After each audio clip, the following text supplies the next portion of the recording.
So, tell me your journey. How did you get started in property? So, how did I get started? Well, I'll let you know a little bit of my story, if that's all right. So I kind of started, I was at university in Birmingham, Aston Uni. I was doing business management and public policy there. It was all cool and everything, you know, I was learning a lot, but then I actually kind of got into personal development. And then I kind of realized, you know, I'm not sure if uni is really the main way for me to be learning, or, you know, should I really be learning from these lecturers who aren't millionaires, for example? You know, I should be learning from people who are millionaires or where I want to be. And these guys weren't really in the position that I wanted to be in. So I still carried on uni. I finished uni for my parents. They wanted me to finish that. And then I got into a sales role. And during that sales role, that's when I started to pay rent for my parents and that. And I thought to myself, okay, there's £500 a month of rent. How am I gonna, how am I gonna pay for that? I don't want to pay that out of my own pockets. And then come up with a kind of business to do. And then I went onto YouTube, as everyone does, and then came across you. The first video I saw of yours was actually on lease options. And this is actually when you had less than 10,000 subscribers. So a while ago. So you're like one of the loyal guys. And it was actually when you had your, you know, your first intro. It used to have that funny music, and it was purple. It was like do. That was a long time ago. That was not. Yeah, see, that's when I first started seeing it. And I think you were in. You had some like wooden backgrounds, and you did your videos and stuff. Yeah. But it was a while ago. And then, so then I started to look into rent to rent. What did you study? What did you study at uni? Business management, public policy. Okay. I mean, like, don't get me wrong. It's okay to know that kind of stuff now, like balance sheets and stuff. But in terms of like entrepreneurial stuff, making money. Yeah, making money. That's not. They teach you, like, you know, they teach you to be an employee, a worker, kind of thing. They never teach you how to. It was weird, even though I did business management, they never really said, oh, this is how to open a company. This is company's house. Yeah. These are insurances. You know, they never This is how to get paid. Yeah, this is how you get paid. You know, your business, they never really told you. It's funny because they never really told you how to run a business or start a business, even though I did business management. So I get attacked a lot because I talk about university in, I wouldn't say a bad light. See, I think university is great for some people, but to go to university without a plan, or if you want to be an entrepreneur, you want to be a property investor, I mean, to go to university and study property or business, it's just a real slow way. Oh, definitely, I agree with that, because I mean, like, I was there for like 4 years, and then I thought to myself, I've learned more in the last 3 months from these books and audio books and going to courses and seminars than I have in the entire time I was at uni. Yeah. Don't get me wrong, I loved uni. I got my independence, and I learned how to cook, and I learned a few skills like body language and a few other things. You kind of hoped to though. 4 years, spending how much? 9 grand a year? Oh, something silly. I mean, like there's like, I think average people are like in 40, 50,000 a debt. Average. Do you think most people go to university just to please their parents? Yeah, but then also not just to please their parents, but also in my case anyway, because you're so young at 18, who really knows what they want to do when they're 18? No one really knows. I didn't know. All I knew though at that time was that I wanted to go to uni, because all my other friends were going to uni. But would you not be better off at 18 years old having a bash at business, going out in the real world and trying to make some money, and then after 4 or 5 years, if you still want to go to uni, then go to uni. I mean, it depends on personal preference, really. Yeah. I mean, like, for me, I was actually had this conversation with somebody yesterday. I was like, even though I'm this much in debt, and the way my life has gone in this way, it could have been better if I worked first, and maybe I could have had probably like bought 5 houses already, instead of being in that debt. And obviously you're not working in uni, so you're kind of messing around really half the time. Yeah. But I would say that it's really personal preference. Like, I wouldn't take anything. I wouldn't go back on it.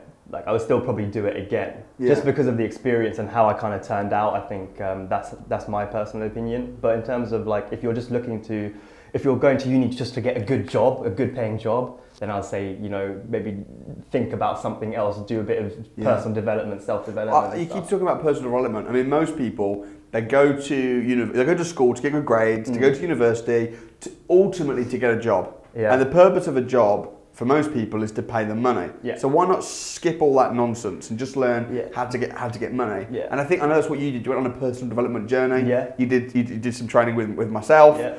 Talk to me about what do you mean by personal development and why is it important? I think just in terms of mindset, because before I kind of went into the personal development like route of different books, prior to personal development, I hated picking up a book. Honestly, I hated it just because it was like mainly text. You know, when you're in school, it's all text. It's like theory stuff. Like, I couldn't really honestly say. It's just like.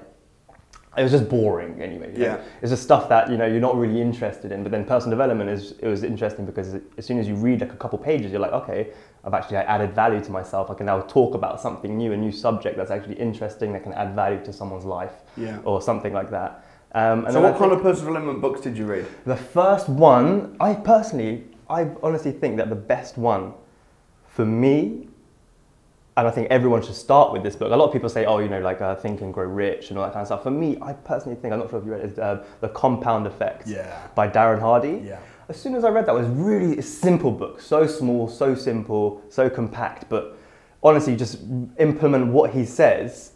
And then it's crazy, honestly. And that's all about, compounding, but not just money. You can also compound your time. Your time, exactly. So it's just like, doing one thing, eating one chocolate bar every single day. That's only a 100-calorie chocolate bar, little Freddo, let's say, But over 20 years, you're going to be putting on a couple stone. Or you just change it to a salad once a day, then you're going to lose a couple stone. And it's just like compounding over time. Or he was like, if you get a coffee every day, some people get coffees every day, and it's like, I might pay £3 to £4 a day at Starbucks. Yeah. And then over a 20-year period, you could have bought yourself a Mercedes or something, and then they're just like little tips, like simple things. Like, and I guess make your own coffee over the time. And with you, instead of like most people, maybe watching music videos and scrolling on Facebook, you were watching my videos on YouTube. Exactly. Binge watched all the videos. Came onto the crash course last year. Yeah, exactly. November 2018. Yeah, I'm due to come again, mate. Due to come again. And what happened at the crash course? And why did you come and what happened? Well, I just needed to come just to see what's really happening, I mean, like, it's different when you're on YouTube. You're on YouTube and everything, and to be fair to you though, I mean, you're awesome even on YouTube, you're still motivating and everything. But then when you get to the crash course, you bring some fire, man. You bring fire, you bring next level stuff.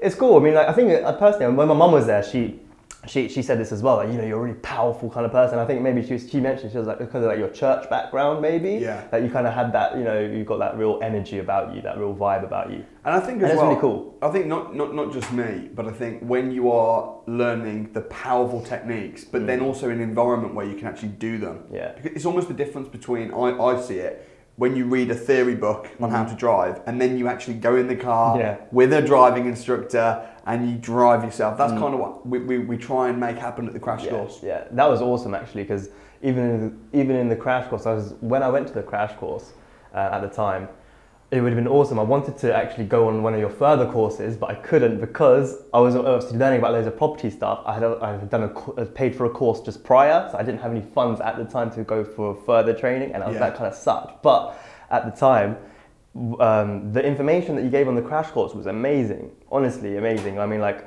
because I've been to some other ones when people were like, they pay a couple £100 or whatever to give literally the same, if not worse, information than what you were giving for free, which is awesome. So it's really good that you. So what happened at the crash course? And I know now you've done pretty well. Yeah. You're financially free. Yeah. Congratulations. Thank you very much. How much are you making a month?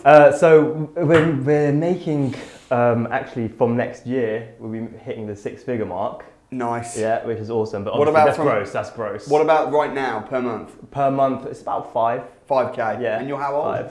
26, your age. 20. I'm 29 next year. I'm 29. Well, I thought we were the same age. Not quite. I mean, I wish I was a little bit younger. Oh, really? I thought we were the same age. Okay, that's cool then. But thanks, man. I appreciate it. Normally people think I'm older, so I take that as a compliment. Okay, cool. So how have you built that up? When did you do your first deal? What did your first deal look like? What were the figures? Oh, do you know what? So the first one was actually kind of risky. It was a risky one. It was honestly, it was risky. It was a 1-bedroom flat. Yeah, that's what it was, a 1-bedroom flat. And you rented this? And I rented this one, yeah. So you... It was a rent to rent. Your mum was really opposed to this whole concept. Yeah. About rent to rent. Yeah, she was. And that's one of the reasons why you brought her. Yeah, which is why I brought her. But then at the same time, I mean, like, even though she still didn't really agree with it at the time, but because I was earning my own money and stuff, I didn't ask her for a single penny or anything like that. Yeah. So she couldn't say for me not to do anything, because obviously I'm making my own money, I can do what I kind of want with it. But yeah, so I started that. I got my first rent, which was a 1-bedroom, and it wasn't even like amazing. It wasn't in the central location, anything like that. But my first goal was, I just want to make nothing crazy, just £500 extra a month. That's it. That was it. That was my goal. Then luckily I took it on in the summer, in June. Yeah, June. So it started in July, and that first month I think I made about 1,500 profit. Nice. Because it was a 1-bedroom, and I turned the lounge, a sofa bed, and stuff. So going back now about what, 6 months? Sorry? We're going back about 6 months. No. This is a bit further than that. This is about this is about. Oh, this was last year? This is last year. Oh, yeah, wow. Yeah. Okay. This is last year. So you saw a one bed apartment. Yeah. And the rent was how much? The rent's 825 in Reading, so it's not that cheap. Yeah. Yeah, but it was 825, and then council tax and bills and everything, it comes to about a flat £1,000. Interesting that this is in Reading. That's where you live. Yeah, that's and where also a lot of people say that around the London area, rent to rent doesn't work. You can't do deals. You have to go up north. Yeah. You can do. I personally think, in my opinion, from what I've learned now anyway, is that you can, if you're doing service accommodation anyway, that you can most likely take on a property, and worst case scenario, for me anyway, is a break even on a month. Like, I've never ever lost money, never taken money out of my own pocket, anything like that. And I'm glad that you've been doing this now for over a year, because it just means that the figures that you've got, this isn't like, I just did a deal last month. You've been in it for over a year now. You can see the figures coming in. Exactly. You're making on average about £5,000 a month, which is great. Yeah. So that property then, you did that as serviced accommodation? Serviced accommodation, yeah. Okay. And then we took on another 1-bedroom again later on, and then we've taken on a 4-bedroom house. So let's just stick with that 1-bed one real quick. Right. So you're paying $825. How much were you then renting it out per night for? Oh, that's the thing. I mean, at that time, because you said it was risky. Summer, I said it was risky in terms of, like, I just took a chance. Like, it wasn't central location or anything, but it was just close enough and just far enough out. So it was just far enough out. It's a nice country kind of area, but then you're 5 to 10 minute drive. Did you have a break clause? A break clause, yeah, we had a break clause. After how many months? It was 6 months, but the landlord was so happy with it. But you know what? That's interesting, because a lot of people would say it's real high risk. Oh my gosh, you hadn't even come to the crash course at this point. You literally just watch videos on YouTube. Yeah. So if it doesn't go well, you're screwed. But actually, you've got a 6-month break clause. Yeah. You know that you're going to at least cover your costs. Exactly. Worst case, you're going to walk away. Exactly. It's not the end of the world. No, definitely not. And obviously, just because I knew someone else in the one of my friends has actually done Airbnb as well. So I asked them, how did it kind of go for them, kind of thing. And they were like, just try it out. So I just tried it, and everything's just gone from there, and it's awesome, to be honest with you. So that one deal then, how much are you making off that first deal that you did? What now? Yeah. As in currently. Do you know what? For that 1-bedroom flat, it varies. It can vary from 500 to like 1,300 profit a month. Nice. Yeah. That's great though. Yeah, which is awesome for a 1-bedroom. I mean, and you only wanted 500. I only wanted 500, exactly. So when the first month came, I pretty much broke even on my first month. Almost pulled all my money out that I invested in, because it was part furnished anyway, which was awesome. I didn't spend that much. I put in for rent, furniture and everything about £2,500. So you put $2,500 in, you're making back between 500 and 1,300 a month off that one deal. It's insane. I mean, it's a brilliant deal. It's insane. I mean, like when people start saying, why would you do that? I'm thinking, why wouldn't you want to do that? Yeah. Like, why wouldn't you want to making 30% on your money almost every month? In a way, or once you make your money back, an infinite return. Crazy money. Yeah. So you did that deal, and then you thought, wow, I'm just going to rinse and repeat this. Yeah, literally. But it took me a while though, because I was still a beginner at this time. Still because that deal was done through networking. It wasn't done through like estate agents and stuff like that. But now we've kind of moved forward to start taking on better properties. How did you find estate agents and stuff? How did you find that first deal? I think. Do you know what? I think it was actually from a friend, who I was letting them know kind of what I wanted to do, and then they introduced me to this landlord basically, who they knew he had trouble renting it or something, because he wanted too high rent or something like that. I can't remember. That's perfect. Yeah, exactly. It's perfect. So you want that rent's not a little bit overinflated, my friend. I'll give it you on the basis that it works like this. Exactly. It's like when people are trying to sell the house for too high, and you say, look, I'll give you the price you want, but I'll pay it on my terms. And then you do a lease option agreement. Yeah, exactly. So it's brilliant when people want too much. Yeah, definitely. But I didn't know that back in the day, because I would have, back in the day, if I would have saw someone who wanted too much, I would have just thought, oh, that's, how, in my mind, I want a discount, I want a discount, I want a discount. Exactly. But actually, when you know how to charge super rent, and when you know how to structure deals profitably, then you can say, you know what, that's overinflated, but I'll give you what you want on my terms. Yeah, exactly. That's cool. It is cool. I love it. I do love it. So so after that deal, then you got another apartment. Yeah. So then the next one was another apartment. Same thing, 1 bedroom and everything like that. So that was cool. That one is going actually pretty well. It's smaller. Is it in Reading? Yeah. So all of them are, everything we have is in Reading, Berkshire area. Yeah. Just because it's closer to us, you know. So like we work in like Bracknell, Windsor.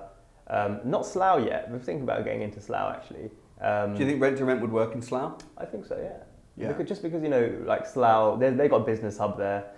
Reading's a business hub. And just because like, just like in the surrounding areas, people like staying, like people might be working in Reading but live in Slough, or working in Slough but want to live in Reading kind of thing. Do you only do serviced accommodation, or just do rent to HMO? So we do that as well. HMO? So we do rent to HMO. We started getting into that more recently. Yeah. We started on service accommodation, but then after looking at service accommodation, we're kind of thinking, okay, cool, service accommodation is a really good strategy, but let's get something a little bit more consistent in terms of like, okay, so we know we're going to get £700, example, a month from this property as long as it's filled out. Yeah. So it's guaranteed in a way, if as long as it's filled out. So we're doing both SAs and HMOs now. Which is cool. So let's say right now you're looking to get a rent to HMO in Reading or Slough. Right. What are the next steps? How do you find the landlord? How do you speak to them? What do you say? Well, it depends really. I mean, like right now things have been going well. Is that because now I'm financially free? It's actually awesome that I go to the spa almost every day, like in terms of like sauna and steam, just to relax and stuff and get your thoughts together. I know you meet a lot of people in the sauna. Like you meet a lot of people in the sauna, and you half the people in these kind of places, they all own their own businesses, and a lot of them own their own houses and stuff like that. So I would just really be networking, to be honest with you. And also now we have a few relationships with estate agents and stuff, so we'll just be calling them. But if I was a complete beginner, what would I be doing? Probably going on Open Rent, going on Gumtree, and probably scouring a few Facebook groups as well, that kind of stuff, if I was a beginner again. It's interesting because it does get easier as it goes on. It does. And also, when you have deals, you just mentioned during the sauna, but when you are financially free, or not even financially free, but even if you're just full-time in property, you lose that desperation for the deal. Definitely. I know when I started out, I was so desperate for a deal, and desperation, all it does is it makes people run away from you. Whereas when you're like, I've done this before, I've got a few deals, I'm not desperate anymore, you then come in from a position of abundance where you can actually help landlords, you can offer them a good service. It's so true as well, because it's kind of like, people are like kind of like cats in a way. I learned this thing when I was in uni. People are like cats. Like, if you chase someone or if you chase a cat, what does the cat do? It runs away. Yeah, it runs away. So what do you do? But if you leave the cat, you leave it, and you let the cat come to you eventually, then they will come to you eventually. Yeah. So like, if the deal's not happening now, don't chase them. Leave it, they'll eventually come back to you, kind of thing. If you're not kind of desperate. I think that's so true. You don't want to chase anybody. No, exactly. Even with girls, it's the same story. That's where I first learned that. Have you got a family? Are you married? No, I'm not. I've got a girlfriend. Oh, I was going to give you a shout out. 20 the female. No, anyway, got a girlfriend. There's not many though. We have like 90% male watch. Yeah, that's true. I don't know why that is. Why do you think guys? Do you know what? We're breadwinners, you know. We're like, we've got to support the family. We've got to make that money.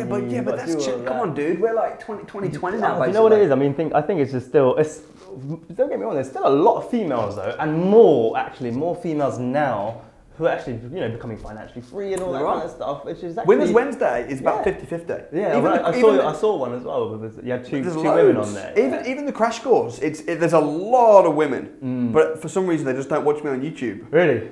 Huh. Maybe their husbands drag them along or something. Probably. So what's easier, rent to HMO or rent to serviced accommodation? Oh, do you know what? I think they both have their different stresses, because with serviced accommodation, your stressor would be like, The only stress really is like, oh, you know, maybe a couple of days without a booking, and you're like, oh no, I haven't got a booking, and you get a bit jittery, this and that. Yeah. But then for me, I think like I know now, obviously being experienced, that there will be a booking eventually, or especially when you get a long-term booking or a direct booking. It's nice. Yeah, and then so what we've been doing now anyway is not kind of leaving it to Airbnb and Booking.com now. You know, we're trying to build relationships with other agencies, you know, who house their corporate employees and that kind of stuff, or remote workers who maybe.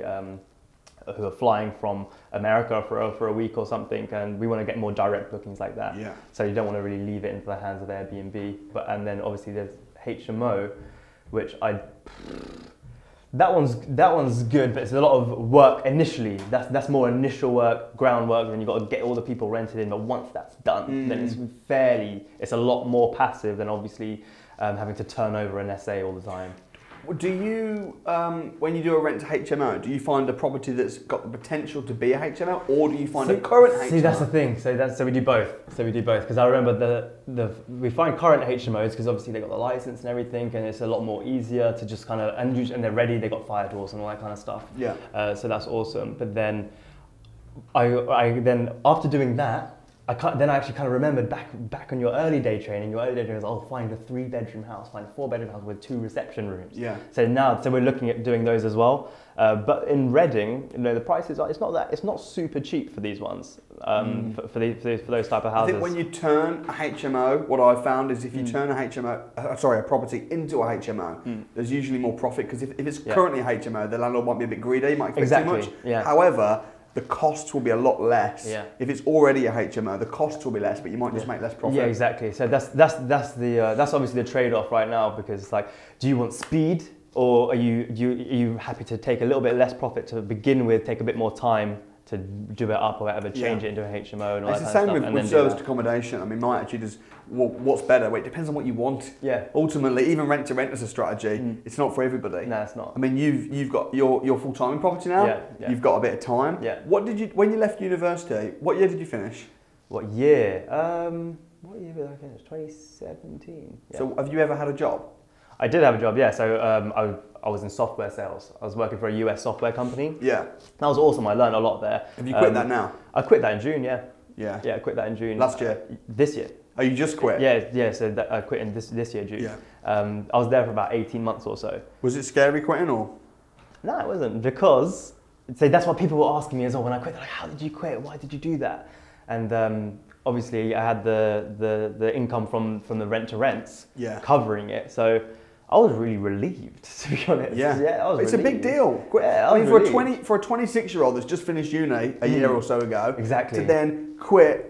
Good job. Yeah. But don't get me wrong, man. It was good. I mean, like most of my friends who got out of graduate jobs, I didn't want a graduate role. I wanted to get into sales. I always knew I was like performance-based money, and then.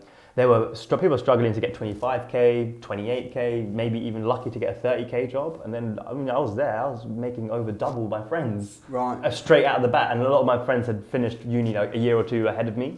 So they had a head start to me.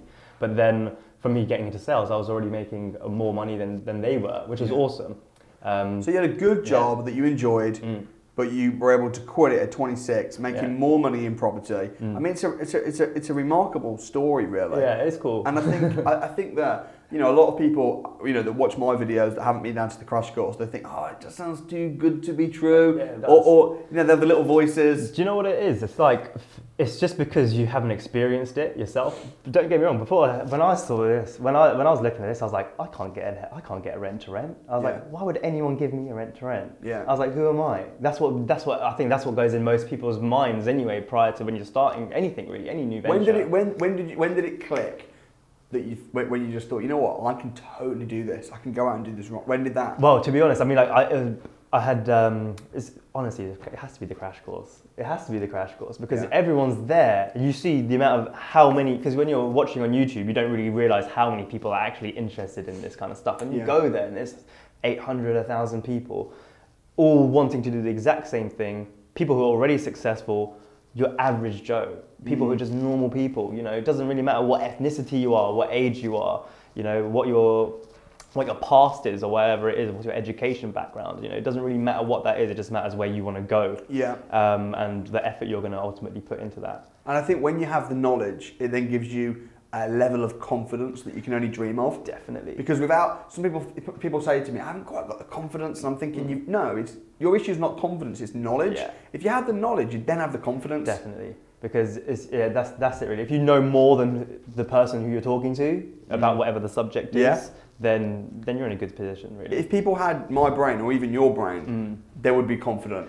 Yeah, exactly. Or just knowing what we know about the subject. Then it's just knowing people. That's what stops people. Oh, what if I can't answer this question or that question? Then look like an idiot. But then that's when I learned, like in my old job, is that if you didn't know anything, then what you say is, I'll just take this offline, I'll come back to you once I have the answer, or I don't deal with this part of the answer or the business or whatever, my partner knows, I'll get the answer and come back to you. That's so not getting all stressed out, I don't know the answer, then you look unprofessional, you come out more professional admitting that you don't know something. Yeah, let me get back to you on that. Exactly. Have you got any other questions you want me to go look into? Exactly, and that's the best way. What's your strongest reason why? Like, why are you really doing this? Well, to be honest with you, when I was about 5 years old, my parents split up when I was about 5 years old. I've been living with my mum, single mum. She's been she's been working crazily for me and my two sisters since I was 5, and when my younger sister was literally just born. So my mum's had it tough, but she's also been strong. She got a property. She got 2 properties actually. She did.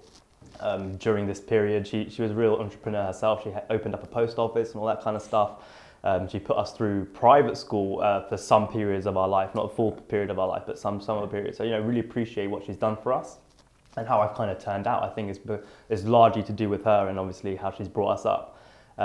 She wants to, I've actually kind of employed her now in the business, which is awesome, because she didn't want to do any more working and stuff. So I kind of employed her now just to do just a few little jobs and that, which is awesome. But ultimately my why is just to really just pay off the mortgages that she for her houses, pay for anything that my sisters want. To be honest, like my younger sister's now into university. I actually want to get her a property down there so she can stay there with her friends, and she can actually maybe start renting out rooms and stuff over there. But ultimately, it has to be my girls. It has to be them. They're my why. They're the reason what I do. But then there's also a few other reasons as well. That there was a few people in my past as well who actually really doubted me, or they would say bad things about me, or just try and put me down. You get these kind of haters as well. So I actually kind of used that as fuel as well, because people thought that I may have been like a bum or something, or didn't really have any goals or a plan set out or something like that. So it's quite nice to just, even though it's not probably the best source of energy, but it still works sometimes. That sometimes if you feel low or something, you think about your why. I think about my mum and my sisters, and then sometimes you think about something else. I'm like, okay, I got to make sure that these guys just do not get the satisfaction to ever think that they were right. So all this other kind of stuff that kind of motivates me, and that's it. So when you say people that didn't believe in you and stuff, were you at school or after school? Yeah, school, university, past relationships as well. I mean, I've learned a lot about relationships as well. I mean, I used to have probably about 10 real close mates. Lost about half of those, because you kind of then realize who your friends are. What happens? As well. Well, just that's the thing though. I mean, I don't know, I think it could be honestly envy. I mean, there's a lot of envy that can go around. When you stepped out in property, you mean? Yeah, I mean, not even just in property, just starting to succeed. Yeah. Just in general. Then you kind of realize who's important to you, and who actually is there for you, and who's against you. So it's quite interesting to kind of learn how things play out. You realise who your friends are when, I guess, it's not just when you're going through your struggles. I've found that sometimes when I'm struggling, or if I'm in a bad patch in my life, there'll be people that will be there for me. Yeah. But then when I'm succeeding, those people aren't there. Yeah. It's almost like they're only able to connect with me when I'm down. Exactly, and that's not what you want. You want to be around people who can support you in both ways, not as, when you're down, cool, and now I can talk to you. Now I can relate to you. Yeah, exactly. No, I don't want that. I can relate to you now because you've got problems like I've got problems. Yeah. But actually, you need people who you can celebrate with, and you can cheer each other on. Exactly, and then you kind of know who wants you to win and who doesn't, ultimately. And I think that's one of the reasons why I don't see myself just as a trainer, but also I like to think that I've created a community where people can actually support one another on the Facebook group, at our training programs. Exactly. And I know you've been active on that, and you were pretty vocal at the crash course as well. Yeah. But I think that's great. How do you find friends?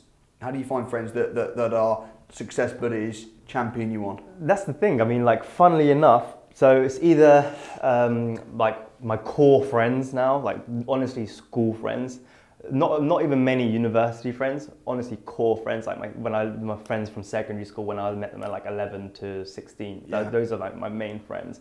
But then how do I find friends? I don't know if I find friends necessarily, but we find business partners, people to work with. Yeah. Just because of things that I've learned in the past, to be my friend, I don't know, you have to know them a long time. I have to know them a long time. But don't get me wrong, I mean, like, there's so many situations that I'm sure you can relate to as well, that you actually can work so much better with a stranger sometimes than someone that you've known for a really long time. Yeah. And I think that's really important to not just close off to people you don't even know. There's people who never even network or never pick up a phone or never say hi to a stranger. But you never know where that can lead. Well, we're taught growing up not to talk to strangers, but actually that's where money comes from. Exactly. Money comes from people, and if you only want to do business with people that you know really well, then there's 7 billion people on the planet. Why say I'm only going to do business with 20 people? Exactly. Your net worth's going to be 0.0001% of what it should be, just because you don't want to talk to strangers because you were told that when you were a kid. So for people wanting to get started with the rent-to-rent strategy, 3 biggest tips, pieces of advice from someone that's done it. Yeah. Go. I would say definitely get your website, get your knowledge, and which one is it? It's going to have to be. I'll have to say get your contracts and everything. Yeah. Those are the things that, for me anyway, those are the barriers in your head that, I need these contracts. If I have the contracts, I've got my website and I've got my knowledge. Yeah. I think those are the key things. As long as you have you've got the contracts, you've got all that stuff, then you should have enough confidence to go out and show your product, basically. In case someone says they're ready to sign on the dotted line and you don't know what the dotted line is. Exactly, because that could happen. But and you're like, let me find the dotted line. At the same time though, you can focus too much on, I need to know what the contract's going to look like, I need to know. But actually, if you're not viewing properties and you're not seeing people. So that's the thing, is an analysis of paralysis over analysis, whichever order that goes in. So you've obviously watched a lot of YouTube videos, you've done a bit of training with us. What would be your advice to someone that was thinking about doing some training with ourselves or a crash course? I'd definitely just go for it. I mean, like, that's the thing. I mean, it's free, first of all, the crash course is free. Just invest in yourself. That's what I'd say, all of you guys. Invest in yourself. What do you mean by that? Invest in yourself. Just like people would say, let's say your crash course is here in London now. Yeah. You have people who are flying from China. They're investing in themselves. Yeah. They flew from China to come and see you. There's people who are probably like half an hour down the road, like, it's half an hour. It's like, it's at this time. It's 9 to 9. I'm not coming. But come on, man, invest in yourself. That's what I mean. Like, come on, what else are you going to do for those hours? What are you going to do to change your life? What are you doing to secure your future? Yeah, I love that, bro. Hey, it's been good to connect. Yeah, definitely. Awesome chat.